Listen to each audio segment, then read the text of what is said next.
Hi, and welcome back to Focal Point AF for Talk. I want to take phone calls in this segment on the fiscal cliff that we're running up against. So number to call if you want to weigh in on that issue, the fiscal cliff that we're facing at the end of the year. In particular, what I would like to ask you to weigh in on is whether you want the Republicans to hold the line on the debt ceiling, because that issue is going to have to be dealt with either in the lame duck Congress, because we're going to hit the debt ceiling by the end of this calendar year.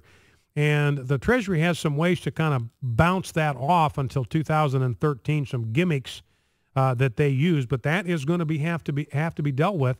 And the issue is, do we want our Republicans to raise the debt ceiling? Now, Jeff, why don't we grab the grab our no clip for this, if you can find that. The raising the debt ceiling. I mean, even President Obama says we got to live within our means. And so when the issue of raising the debt ceiling comes up, I think, to me, this is a no-brainer. When are we going to start living within our means? At some point, we just have to bite the bullet. We're going off the cliff. We're like Thelma and Louise in the convertible at the end of the movie. They're accelerating off the cliff, and that's how the movie ends, with their convertible plunging into the canyon to a certain death.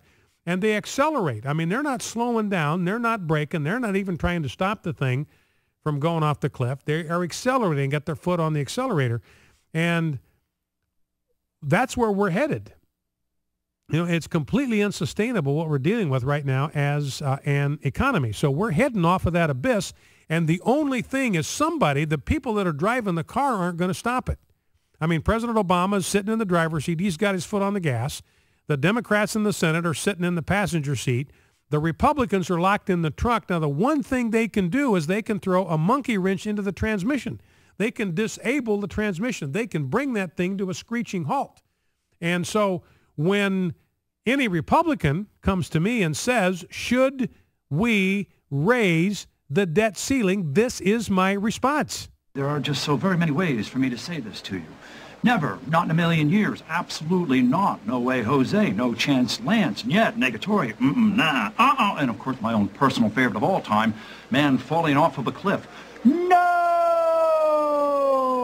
Now, interestingly enough, let's go to clip 8, Rob, if we can. Charles Krauthammer, now he's talking about tax rates. Now, realize that there's some, you got to parse what these guys are saying, because they want to keep the tax rates the same, which is an advantage. I mean, I'm all for that. But they're talking, even Paul Ryan giving ground on this. Maybe with tax reform, we can take away some deductions so people are paying more in taxes. Now, if you're paying more in taxes, it doesn't matter what your tax rate is. If you're paying more in taxes because the federal government took away your deductions, that's a tax increase. You can't sugarcoat it by saying, hey, you're paying the same tax rate. Makes no difference when I got to pull more money out of my wallet. But at least Krauthammer saying the Republicans ought to hold firm on tax rates. Let's listen. Republicans have to hold a line on something, and that is on rates. Liberals are congenitally unable to understand the difference between raising rates and raising revenues. And Republicans have to stand on that, because if they give in on rates, they're going to get rolled. So, what I don't understand about Charles Krauthammer, says, look, you gotta hold firm on tax rates, or you're going to get rolled. Well, Charles, you're the guy that told them to roll over on immigration. They don't take a stand on immigration, they're going to get rolled. I mean, to me, this is totally schizoid political advice from a guy that's really supposed to be a pretty smart fella. If the Republicans give in on amnesty, they're going to get rolled on amnesty. They give in on amnesty, they will become as relevant to the United States as the GOP is in California. The Republican Party in California is a non-entity. It is a nullity. You've got supermajorities now in California in both the House and the Senate. Republicans have no power whatsoever. They can't stop anything. They are juiceless in California. That's where the Republican Party will be headed on a national level if they capitulate on amnesty or on these tax increases. They cave on amnesty or tax increases. They're signing their own death warrant. Now, here's California Governor Jerry Brown, whom we affectionately refer to as Governor Moonbeam, because this guy is way out there back when he was governor in the 70s, still the same guy. And it's interesting to me to listen to these Democrats, how biblical they get when they find a Bible verse they think they can use to prop up a big government program. All of a sudden, they forget all about the wall of separation between church and state. Now, they want to take the teaching of Jesus and they want to cram it down everybody's throat. Not only is there no separation, they're using the words of Jesus like a cudgel, like a battering ram to beat their opponents into submission. So here is California Governor Jerry Brown saying, hey, Jesus wants me to raise your taxes. Let's listen. I can quote a biblical text, render unto God what is God and what is Caesar's. Well, the state needs something. And the people need a great deal of their own money too, but you got to have the balance. Without a balance, you run the difficulty that the whole country breaks down for lack of common commitment. And after all, that's what our public institutions represent. So, and notice he referred to the people money as their own money. I mean, that's a step in the right direction, because most Democrats, you catch them when they're not thinking about what they're saying. They'll basically indicate that, hey, it's all the money is the government's, and the government gets to decide, and their generosity, how much of your own money they will let you keep. But you got to give to Caesar what is Caesar. Jerry Brown saying, I'm Caesar, give me all of your money. Now, here's Bill Kristol, clip 14. Let's drop down there, Rob. Bill Kristol is a Republican. Again, he's one of these ruling class Republicans now, gone over to the dark side, and he sounds like a Democrat. He sounds like President Obama. I mean, you talk about caving, you talk about capitulating, and Bill Kristol, he's a pretty bright fella. He's supposed to be one of the good guys, but listen to this. But I think honest debate, fresh thinking, the leadership in the Republican Party and the leadership in the conservative movement has to pull back. Let people float new ideas. Let's have a serious debate. Don't scream and yell when one person says, you know what, it won't kill the country if we raise taxes a little bit on millionaires. I really won't, I don't think. I don't really understand why Republicans don't take Obama's offer to freeze taxes for everyone below $250,000, make it $500, make it $1 million. Really? The Republican Party is going to fall on its sword to defend a bunch of millionaires? Oh, man. You know, the abysmal economic ignorance in Bill Kristol that you just heard, I mean, it boggles the mind. Bill Kristol, paging Bill Kristol, who are the people that are creating jobs? Well, it's not the poor. It's not the middle income people. It is the millionaires that you want to go after. They're the ones that are creating the jobs.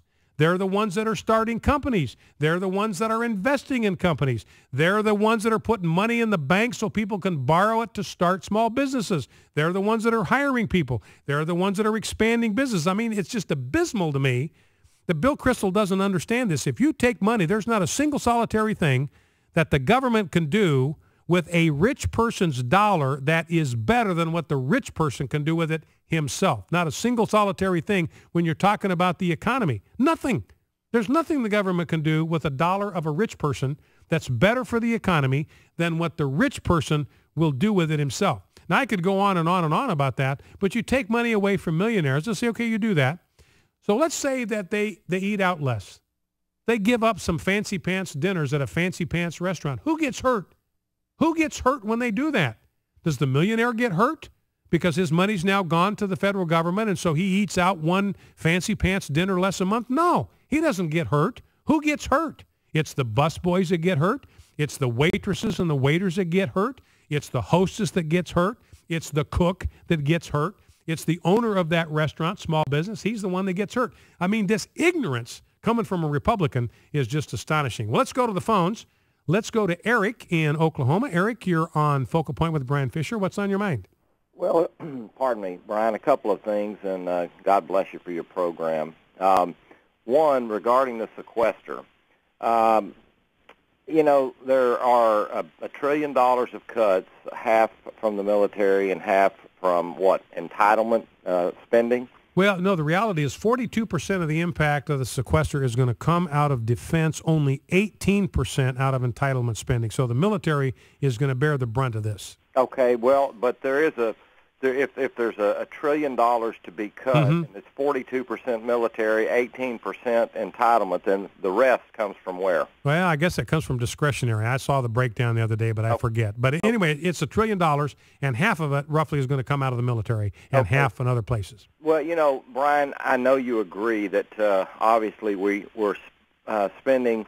We're not, like the man said, we're not broke. We're over $16 trillion broke, and up to like a 75 to 100 trillion in unfunded mandate broke. But you know, I don't know if the cuts, as I understand it, would be approximately a half a $1 trillion, $500 billion in military cuts over 10 years. Yeah. Which would be, of course, if it is that figure, which would be $50 billion per year for 10 years, which I think is that 50 would come out of what I think is an annual military budget of approximately $650 billion. So we would go from $650 billion, if my figures are right, down to 600. And I think that if we really want cuts, I want a strong military. But you know as well as I know, and so does the sheriff, that there is a ton of waste in every area of government. So I don't especially have a problem with that, and I think that the Republicans could use this to their advantage when dealing with Obama, saying, okay, you want to raise taxes and cut military spending, it's going to be your baby. That's what I think about that. I want to hear your comments on that. The other thing I would say is regarding the debt ceiling. It is not a ceiling, and I know you know this, but I wish we could come up with a different term, because all it is an amount that they then look at and say, this is how much we can spend now. And I wonder if either you or one of your good listeners could come up with a different term for the debt ceiling, because it's not a ceiling at all. All it is just saying, okay, here's your allowance, and then once you've spent that, then we'll come up with a new allowance. Yeah, we'll increase your allowance, and we'll borrow money to do it. Well, that's a good call. Maybe we can think about that, a better term for that. Well, listen, I appreciate the call. Thank you for that. Thanks for weighing in on that, Eric. And the reality is, I believe we can cut the military. I believe that. I believe we can get more efficient. I believe there's a lot of waste in military procurement programs and so forth. We've all read about the $600 hammers and all that kind of stuff. I got no question that there are efficiencies that could be made there. But the reality is, liberals expect all of the cuts to be borne by the military. Now, I don't have any problems trying to get a lean, mean, efficient military. We probably have too many people in our military, and that's the biggest cost is personnel costs. We can probably trim back and use our forces that we have much more efficiently. I think they spend a lot of their time not doing anything, and so that's something that can be done. But they expect the military to bear all the brunt. Back in 2.